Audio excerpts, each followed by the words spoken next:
আপনারা দেখছেন বীরভূমি বার্তা, জনতার সাথে জনতার পাশে।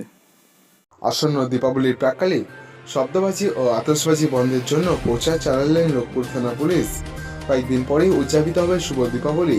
সেই উপলক্ষে মন্দির সহ বিভিন্ন বাড়িতে রং বেরঙের আলোয় সেজে উঠেছে এলাকাময়।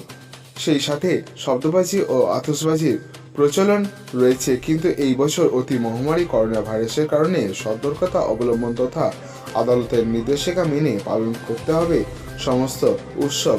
সেই ধারাবাহিকতা বজায় রাখতে আসন্ন দীপাবলি উৎসবের মাধ্যমে ও শব্দবাজি আতশবাজি ক্রয় বিক্রয় বন্ধ করা এবং মাস্ক স্যানিটাইজারের ব্যবহার, শারীরিক দূরত্ব বজায় রাখতে প্রশাসনের পক্ষ থেকে আবেদন করা হচ্ছে।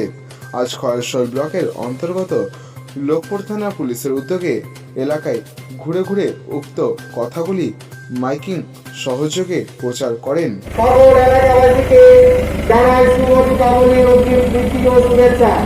সেই সঙ্গে আরও জানানো যাইতেছে যে কোভিড-19 এর মহামারী নিয়ন্ত্রণে মহামান্য আদালতের নির্দেশে এই বছর সকল প্রকার শব্দবাজি আতশবাজি ক্রয় বিক্রয় এবং প্রদর্শন সম্পূর্ণভাবে নিষিদ্ধ রয়েছে। এমত অবস্থায় লোকপুর থানার পক্ষ থেকে আপনাদের বিশেষভাবে অনুরোধ করা হচ্ছে যে সকল প্রকার শব্দবাজি ও আতশবাজি ক্রয় বিক্রয় প্রদর্শন করা থেকে বিরত থাকুন